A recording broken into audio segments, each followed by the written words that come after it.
안녕하세요, 너구리입니다. 오늘은 사이클링 뉴스로 첼로 엘리엇 새로 나온 신형은 아니에요. 신형은 아니고 업그레이드 버전이라고 보면 됩니다. 첼로에서 엘리엇이 업그레이드해서 새로 나왔습니다. 그래서 뭐가 업그레이드 됐는지, 제 생각은 어떤지, 가격은 어떤지 이런 거를 그냥 방구석은 아니고 제 사무실에서 이미지를 보면서 여러분과 함께 구경을 해보겠습니다. 광고 아니고요. 저도 이제 컨텐츠를 만들려고 요 사진은 요청을 좀 해가지고 받았습니다. 자, 그럼 한번 구경을 한번 쭉 해보면서 어떻게 좀 개선이 되고 또 제 생각은 어떠한지, 그리고 여러분들의 생각은 댓글로 달아주시면 될 것 같습니다. 자, 첼로에는 로드 자전거가 또 여러 개 있습니다. 첼로는 아시죠? 삼천리에서 만든 고급 브랜드고, 거기 안에서 엘리엇이 나름 그래도 가장 상급 자전거라고 보시면 되는데, 기존의 엘리엇이 디스크 브레이크가 없었어요. 근데 이 디스크 브레이크의 이제 시대가 되다 보니까 삼천리에서도 첼로에서도 고민이 많았겠죠. 그래서 만든 게 이 새로운 2022년형 엘리엇입니다. 자, 가장 큰 특징은 첫 번째, 디스크 브레이크가 적용이 됐습니다. 유압에다가 디스크 브레이크가 적용이 됐죠. 요즘 이제 트렌드니까 뭐 어쩔 수 없이 피할 수 없는 선택이죠. 자, 그리고 이 핸들바, 이 사진에서 잘 안 보이는데 핸들바가 잘 보이는 사진이 있으면 자, 여기 핸들바를 보시면은 핸들바가 이제 풀 인터널 케이블 라우팅으로 바뀌었습니다. 그래서 외부에서 봤을 때 여기 얼마냐라고 물어보신다면 가격을 먼저 보겠습니다. 자, 여기가 첼로 홈페이지인데요. 345만 원.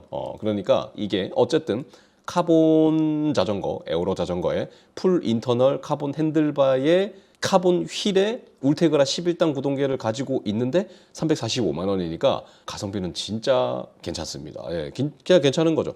물론 자이언트나 메리다나 이쪽에 가보시면은 요거보다 조금 높은 가격에 카본 휠 달려있고 울테그라 11단 달려있는 비슷한 구성이 있기는 있지만, 그래도 이것처럼 어쨌든 풀 인터널은 아니니까 그래도 조금 등급에 뭐 이런 거를 좀 생각을 해본다면 역시나 가성비는 진짜 좋다라고 얘기를 할 수 있겠죠. 그리고 이 엘리엇이 절대 무시할 수 있는 자전거는 절대 아닙니다. 자, 우리나라의 그 금산 인삼 첼로 팀이 있죠. 우리나라 그 프로팀 중에서도 가장 성적이 좋은 최영민 선수도 계셨던, 지금은 은퇴하셨지만 그 팀에서도 이 엘리엇을 탔고, 그러니까 프로팀이 타는 자전거입니다. 프로팀이 타요. 거기다가 작년 맞나요? MCT 왕중왕전 때 우승을 하신 분이 또 이 엘리엇을 타셨죠. 그래서 이 엘리엇의 이미지도 좀 많이 올라간 것 같아요. 첼로에 대한 인식도 많이 좀 개선이 된 게 아닌가라고 생각을 합니다. 자, 그래서 이 가격이면은 상당히, 그러니까 뭐냐면 345만 원이라는 절대 가격으로 본다면 물론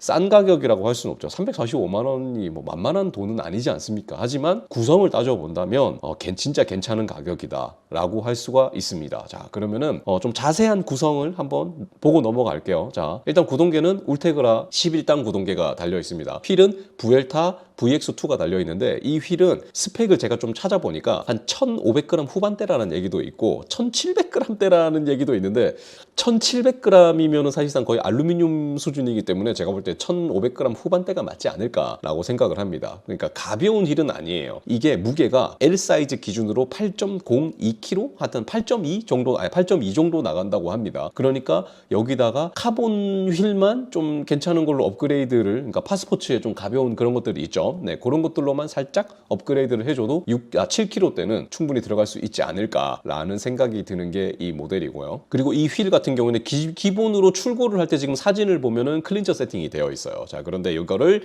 튜블리스 세팅도 가능하다고 합니다. 그러니까 이게 전반적인 풀 인터널 케이블 라우팅, 그리고 이 휠, 튜블리스, 그리고 디스크 브레이크까지 적용을 해서 2022년에 내놓는 자전거의 이 트렌드에 맞는 자전거로 새로 한 게 아닌가라는 생각을 합니다. 다시 한번 말씀드리지만 이게 풀체인지가 아니에요. 그러니까 풀체인지는 완전히 이제 형태가 바뀌는 거는 2022년 한 말쯤에 발표를 하지 않을까라고 생각을 합니다. 자, 그리고 또 중요한 것 중에 하나는, 그래서 지금 이거 살 수 있어요? 라고 물어보신다면 안타깝게도 제가 좀 물어보기로는 지금 못 삽니다. 내년 한 4월부터, 그러니까 2022년 한 3월이나 4월부터 실제로 살 수 있을 거라고 합니다. 실제로 반응은 이미 지금 엘리엇과 케인이 판매량이 나쁘지 않아요. 왜냐면 뭐 자전거 로드 시장이 워낙 지금 장사가 잘 되고 있는 지금 타이밍이기 때문에 내년에 이 모델도 이 가성비를 생각을 해본다면 상당히 괜찮은 게 아닐까라고 생각을 합니다. 자, 여기 보면 무게가 8.2 되어 있죠. 그리고 튜블리스 레디가 되는 휠입니다. 자, 그리고 구성에서 제가 또 이 칭찬하고 싶은 긍정적으로 봐주고 싶은 부분이 하나가 있습니다. 뭐냐면 크랭크와 스프라켓. 자, 크랭크 5034 컴팩 들어가 있죠. 그리고 스프라켓 1130 순정입니다. 굉장히 이거는 좀 제발 자전거를 수입해오는 이 해외 자전거를 수입해오는 수입사 분들이 물론 압니다. 그렇게 하기 힘든 건 알지만 수량이 한두 대 들어오는 게 아니잖아요. 좀 이렇게 팔아줬으면 얼마나 좋을까 라는 생각을 하는 거죠. 왜냐면 외국은 여러분들 아시겠지만 뭐 미국이나 북미나 유럽이나 이런데 굳이 산을 찾아가지 않는 이상은 산이 없어요. 예, 거의 다 평지예요. 근데 우리나라는 다 산이에요. 도심도 산이고 하여튼 그냥 다 산이에요. 다 평지를 탈 수가 없어. 내가 아무리 평지를 타고 싶어도 평지를 탈 수가 없는 나라예요. 근데 미컴에 1128 이런 거 달아가지고 판단 말이에요. 그거 어떻게 타라는 거예요? 그래서 여러분들 자전거 사면 다 뭐예요? 크랭크 바꾸든지 스프라켓 바꾸든 다 하잖아요. 예.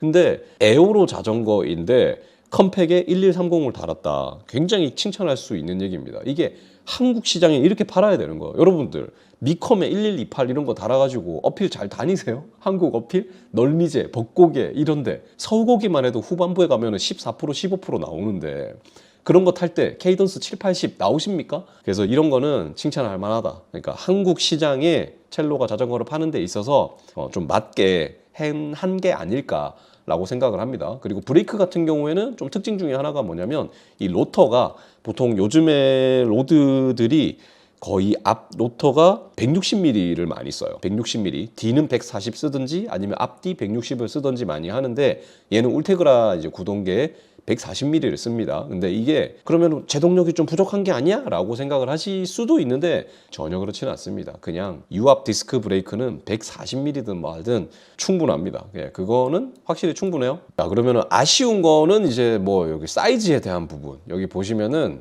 엘리엇이 사이즈가 3개밖에 없어요. 그러니까 이것도 아무래도 이제 이 첼로라는 회사에서 이제 마케팅 상에서 그냥 이렇게 많이 나누지 않고 3개로만 통합을 해놨겠죠. 그래서 이렇게 유효 탑을 보면은 이 B죠. 그러니까 515, 530, 555 해서 이 격차가 그렇게 심한 건 아닌데 이걸 딱 보면 알 수 있는 게 이제 좀 키가 작은 여성분이나 좀 키가 좀 작은 남성분은 좀 타기 힘든 사이즈다라고 보시면 될 것 같아요. 사이즈가 많으면 많을수록 이 회사에서는 짊어져야 될 게 많습니다. 자전거가 비싼 이유 중에 프레임이 비싼 이유 중에 하나도 그거예요. 자동차는 하나만 만들잖아요. 오토바이도 하나만 만들잖아요. 한 사이즈만. 뭐 자동차가 키 크다고 더 크고 키 작다고 더 작고 이런 거 없어요. 오토바이도 그렇잖아요. 오토바이가 뭐 키 크다고 뭐 L 사이즈 타고 뭐 작다고 S 이런 거 타는 거 아니잖아요. 근데 자전거는 그 사이즈에 맞게 또 키에 맞게 또 사이즈를 만들어줘야 돼. 예. 근데 이게 엘리엇은 3개뿐인 것도 이 기획으로 그런 거겠지만은 뭐 많은 회사들은 사이즈가 10개 있는 회사도 있습니다. 보통 뭐 5개, 6개는 기본이고 뭐 3XS에다가 뭐 하여튼 뭐 도그마 같은 경우에는 사이즈가 엄청 또 다양하죠. 그러니까 그런 것 때문에 더 비싼 겁니다. 예. 그래서 가격을 좀 합리화시키기 위해서 재고를 줄이기 위해서 한 선택이 아닐까라고 개인적으로 그렇게 생각을 해요. 특히나 이 케인 같은 경우에는 XS에서 X 뭐 L까지도 있지만은 이 엘리엇 같은 경우에는 아무래도 타시는 분들이 조금 더 이제 퍼포먼스 라이딩을 지향을 하시는 분들이기 때문에 이렇게 하신 게 아닐까, 이렇게 한 게 아닐까라는 생각을 그냥 제 추측을 합니다. 자, 일단 이 사진을 보면 외관상으로는 아주 상당히 깔끔하고, 그러니까 이게 그 감성이죠. 예, 자전거는 감성이죠. 이게 그냥 얼핏 보면 이게 뭐 마돈이든 S웍이든 다 비슷하게 생겼어요. 예, 근데 이게 멈췄을 때 멈춰서 자전거를 내릴 때 그게 S웍이냐 아니냐 이런 게 이제 뭐 그런 내가 이제 그런 게 이제 중요한 게 되겠죠. 예. 하지만 내가 이제 실력을 이제 한다. 그러니까 이게 요즘에 최근에 이 엘리엇이 이제 우승도 하고 이렇게 하면서 좀 약간 고수의 자전거? 예. 이런 느낌이 좀 나는 것 같습니다. 예전에 TCR도 그랬죠. TCR 타는 사람을 보고 고수 막 이런 것처럼 엘리엇 타시는 분들은 좀 자전거 이제 퍼포먼스에 좀 진심인 사람이 아닐까. 가성비도 좀 따지면서 그런 것도 있고 또 이 프레임이 유광으로 너무 예뻐요. 그러니까 제가 항상 얘기하지만 자전거는 유광이 예쁩니다. 예. 무광보다 무조건 유광 이렇게 번들번들하게 반짝반짝거리는 게 훨씬 더 예쁘다고 생각하거든요. 이렇게 프레임이나 이런 도장 상태도 상당히 좋아 보이고 괜찮은 것 같습니다. 그리고 이 핸들바, 이 핸들바, 이 일체형 핸들바. 이 정도 가격대에서 이런 핸들바를 만나기가 쉽지 않죠. 예, 그것 때문에라도 괜찮은 선택이 아닐까라고 생각을 합니다. 이 모델분 무릎 다치셨네요. 네. 자, 어쨌든 이제 이거에 대해서는 좀 얘기하고 싶은 게 뭐냐면, 이제 개인적으로 아쉬운 거는 그런 거예요. 그러니까 뭐냐면 이 첼로 여기 이제 지엘앤코, 그러니까 삼천리 그 자회사에서 지엘앤코에서 스램도 수입하고 휠, 집도 수입을 합니다. 근데 여기다가 요즘 또 이 전동 구동계가 굉장히 좀 대중화되고 있잖아요. 굉장히 대중화되고 있죠. 그래서 그냥 스램에 가장 저렴한 라이벌 이탭이 있잖아요. 12단 전동. 물론 무겁기는 합니다. 무겁기는 하지만 어쨌든 뭐 그런 것도 있고, 그리고 집에 보면 휠도 있고 한데, 그런 걸 달아서 팔면은 얼마나 좋았을까. 그러니까 좀 가성비가 있게, 좀 싸게 팔았으면은 얼마나 좋았을까 하는 생각이 드는데, 근데 또 그런 생각이 드는 거죠. 좀 냉정하게 생각해서, 이게 지금 340만 원이잖아요. 이게 340만 원이라고 칩시다. 근데 그 전동 구동계 달고 그 카본 휠 좀 괜찮은 걸 달면 이거의 가격이 그래도 한 600 정도는 갈 거예요. 그러면 이제 또 커뮤니티에 이런 반응이 있겠죠. 600만 원 주고 왜 사? 이런 반응이 있을 수도 있어요. 네. 그래서 이런 선택을 한 게 아닐까. 그러니까 이게 조금 더 대중화시키기 위해서, 그러기 위해서 좀 더 대중화. 그러니까 어떻게 보면 상급 자전거를 대중화시켜서 살 수 있는 가격대를 형성하기 위해서 이렇게 선택을 한 게 아닐까라는 생각이에요. 그러니까 이 엘리엇이 나름 좋은 자전거입니다. 작년에 왕중왕전에서도 우승한 자전거고, 금산 인산팀이 우승할 때도 탔던 자전거고, 좋은 자전거라는 거는 여러분들도 이 반론을 제기할 수가 없을 거예요. 할 수가 없어요, 사실상. 이 자전거를 가지고. 근데 이거를 345만 원에 살 수 있다. 괜찮죠. 그리고 디스크 브레이크를 가지고 있는데 8.2kg면은 L 사이즈 기준으로 그렇게 무거운 것도 아니에요. 그러니까 가격 대비로 생각하면 가격이 그냥 모든 거를 다 용서시킬 수 있는 정도 수준이라고 볼 수 있을 것 같아요. 좀 개인적으로 그냥 드는 생각은 뭐냐면, 그래도 이게 한국 그 브랜드고 한국 메이커 아닙니까? 그래서 조금 더 내년에는, 그러니까 이제 내년이나 내후년에는 좀 전동 구동계도 좀 달고 휠도 좀 이렇게 옵션으로 선택을 하는 한이 있더라도 좀 상급 이렇게 좀 달 수 있게 해서 좀 진정한 기함의 면모. 물론 무조건 비싸다고 기함은 아니죠. 무조건 1,000만 원 넘어가야 기함이다. 이런 거는 아니지만, 그래도 좀 그런 좀 포스가 있는 모델을, 그런 거 있잖아요. 안 팔리더라도. 그러니까 무슨, 제가 이런 얘기 해도 되는지 모르겠는데, 팔리든 안 팔리든 만들어 놓는 거지. 그러니까 사람들이 사든 안 사든 필요 없다. 실제 생산을 안 할지라도 듀라에스 딱 달아가지고, 집 353 딱 단 다음에 한 1,200만 원, 1,200만 원이다, 1,250만 원이다, 이렇게 해서 좀 뭐라고 해야 될까, 자존심을 좀 지킬 수 있는 그런 마케팅을 좀 했으면 좋겠다라는 게 한 개인적인 생각입니다. 그러니까 이해하시죠? 무슨 말인지. 이게 영상을 보시면 이해하실 겁니다. 실제로 팔지는 않더라도, 주문이 들어와도 죄송합니다, 그거는 저희가 마케팅으로 만든 거고 실제로는 안 파는데요 라는 한이 있더라도, 한 1,000만 원 넘는 딱 구성으로 해가지고 스램 레드 이탭 달고 353 딱 달아가지고 1,300만 원 탁 때려 넣는 거죠. 그런 거 해놓으면 참 괜찮지 않을까 하는 뻘소리입니다. 뻘소리.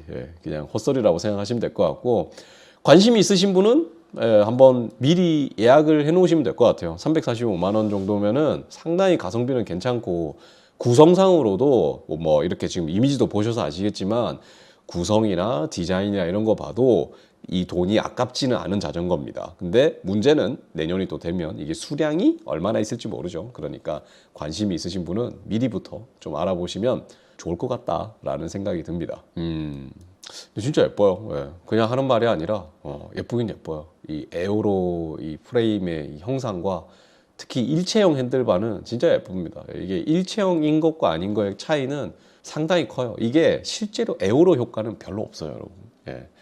유일하게 기함 중에서 케이블이 나와 있는 게 TCR이거든요. 근데 TCR 그 담당 엔지니어가 인터뷰를 한 내용을 보면은 한 2, 4와트 정도 아낄 수 있다고 합니다. 근데 그것도 한 300와트 이상 영역에서 하는 얘기예요. 그러니까 우리 동호인한테는 사실상 그냥 이쁜 게 이쁜 거 말고는 뭐 아무 의미 없어요. 근데 이쁜 게 중요하니까. 그래서 예쁜 것 같아요. 예. 일단 디자인은 합격인 것 같습니다.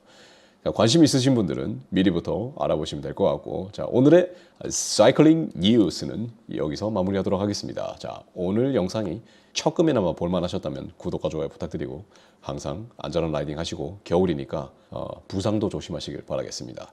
그럼 다음 영상에서 또 뵙겠습니다. 감사합니다.